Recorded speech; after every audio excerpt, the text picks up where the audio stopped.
Shalom sahabat kuntum yang terkasih, kita jumpa lagi di awal minggu pertama bulan Desember tahun 2022. Hari ini adalah hari Senin tanggal 5 Desember tahun 2022 yang merupakan hari biasa dalam pekan Advent yang kedua dengan warna liturgi adalah ungu. Kuntum pada hari ini mengambil tema beriman itu berarti peduli kepada sesama. Sahabat kuntum yang terkasih, struktur bacaan kita pada hari ini terdiri dari bacaan pertama yang diambil dari kitab Yesaya 35 ayat 1 sampai dengan 10. Mazmur tanggapan diambil dari kitab Mazmur 85 ayat 9 sampai dengan 14.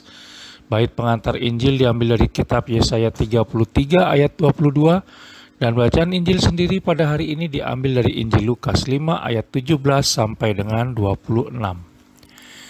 Bacaan Injil pada hari ini dapat kita baca pula dalam Injil Matius 9 ayat 1 sampai dengan 8 dan Injil Markus 2 ayat 1 sampai dengan 12. Sahabat kuntum yang terkasih, struktur bacaan pada hari ini sama dengan struktur bacaan pada hari Senin, tanggal 6 Desember tahun 2021, tanggal 7 Desember tahun 2020, dan tanggal 5 Desember tahun 2016. Baik sahabat kuntum yang terkasih, saya akan bacakan bacaan Injil kita pada hari ini yang diambil dari Injil Lukas 5 ayat 17 sampai dengan 26. Orang lumpuh disembuhkan. Pada suatu hari ketika Yesus mengajar, ada beberapa orang Farisi dan ahli Taurat duduk mendengarkannya. Mereka datang dari semua desa di Galilea dan Yudea dan dari Yerusalem. Kuasa Tuhan menyertai dia sehingga ia dapat menyembuhkan orang sakit.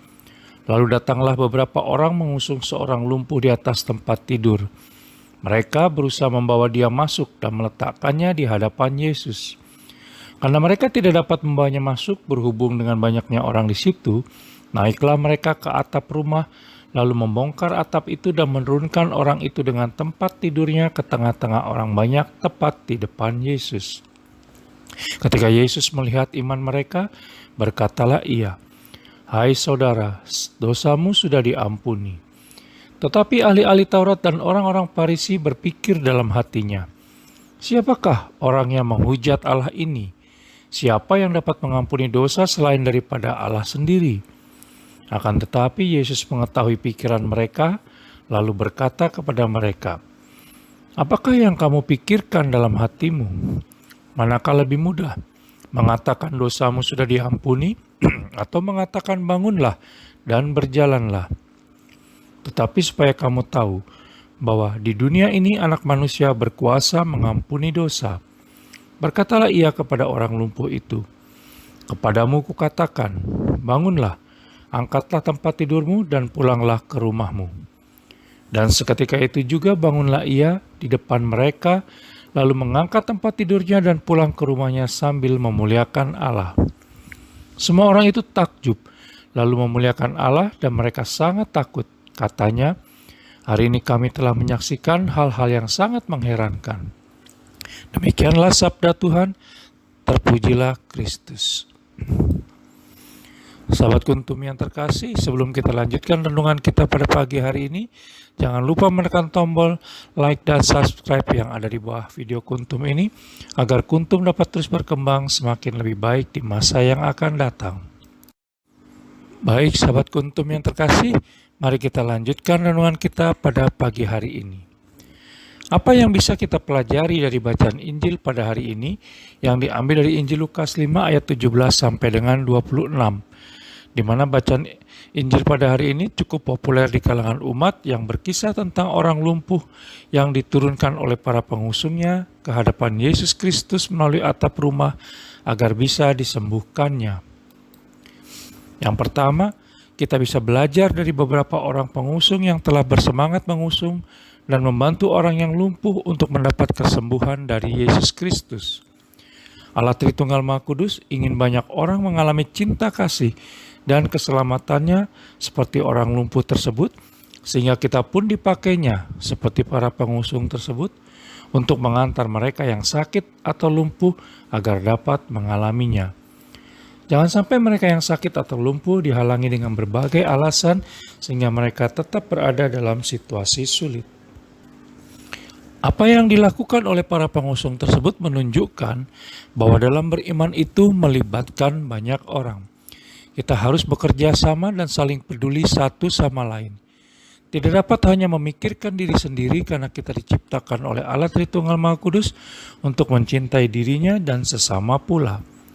Dengan saling ambil bagian dan peduli satu sama lain, maka di dalam masa pandemi COVID-19 ini bisa kita isi dengan tindakan kasih secara nyata melalui berbela rasa.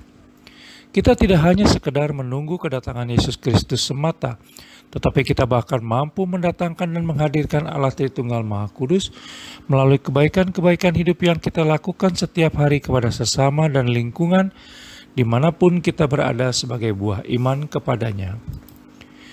Yang kedua, pengalaman disembuhkan dari penyakit atau dibebaskan dari masalah yang tengah kita hadapi dan jalani selama ini, sebagaimana dialami oleh orang lumpuh tersebut adalah pengalaman dibebaskan dari penderitaan. Pengalaman ini biasanya secara iman akan membawa seseorang untuk semakin mengenal kuasa Allah Tritunggal Maha Kudus yang di dalam Yesus Kristus berkuasa atas segalanya. Di dalam Yesus Kristus tidak ada yang perlu diragukan dan dicemaskan, termasuk untuk urusan pandemi COVID-19 yang tengah berlangsung. Tentunya kita juga harus cerdas menjalankan protokol keselamatan COVID-19 yang dianjurkan oleh pemerintah. Di sisi lain, kesembuhan orang lumpuh itu dipandang sebagai suatu mukjizat yang perlu disyukuri. Ketika kita selalu bersyukur, maka kita akan lebih siap untuk terus berjalan bersama Yesus Kristus dalam perjalanan hidup kita dan terus menerima mukjizatnya walau di tengah pandemi COVID-19 sekalipun. Yang ketiga, dengan menyembuhkan penyakit atau membebaskan masalah kita, maka Allah Tritunggal Maha Kudus sendiri memperkenalkan dirinya dan menyatakan bahwa Ia sungguh layak dipuji dan disembah. Tak ada alasan lagi untuk kita meragukan kekuatan dan kekuasaan Allah Tritunggal Maha Kudus. Mukjizat Allah Tritunggal Maha Kudus terjadi setiap hari dan setiap waktu. Sementara kita diundang untuk bersaksi tanpa jemu akan kehadiran dan penyertaan Allah Tritunggal Maha Kudus dalam pekerjaan serta hidup dan kehidupan kita sehari-hari. Yang keempat, kata-kata yang diucapkan Yesus Kristus kepada orang lumpuh itu menunjukkan bahwa Ia mempunyai kuasa Allah untuk mengampuni dosa. Kita bisa lihat dalam kitab Yesaya 1 ayat 18, kitab Keluaran 34 ayat 6, dan kitab Hosea 11 ayat 8 sampai dengan 9. Yang kelima, bersaksi tidak hanya melalui pewartaan atau khotbah-khotbah indah belaka, tetapi tidak kalah pentingnya adalah melalui sikap, perkataan, perbuatan, dan bahasa tubuh kita sehari-hari terhadap sesama dimanapun kita berada. Pertanyaannya sekarang adalah, sanggupkah kita menjalankan kehendak Allah Tritunggal Maha Kudus tersebut dengan menjadi seperti para pengusung tersebut?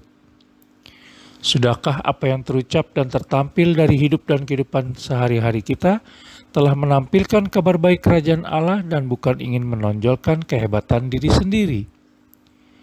Dan yang terakhir, sudahkah kita berdoa, membaca firman Allah Tritunggal Maha Kudus, menyebarkan kabar baik tentang kerajaan Allah dan mewujudkan kasih kepada sesama, sekalipun pekerjaan dan aktivitas harian kita sangat banyak? Sahabat Kuntum yang terkasih, selamat berhari Senin dan semoga kita menjadi saluran berkat dan rahmat Allah Tritunggal Maha Kudus kepada sesama dan lingkungan dimanapun kita berada sepanjang hari ini, agar kita juga mendapat berkat dan rahmat-Nya. Sahabat Kuntum yang terkasih, bila ingin lebih jelas lagi silakan melihat kepada deskripsi yang ada di bawah video Kuntum ini.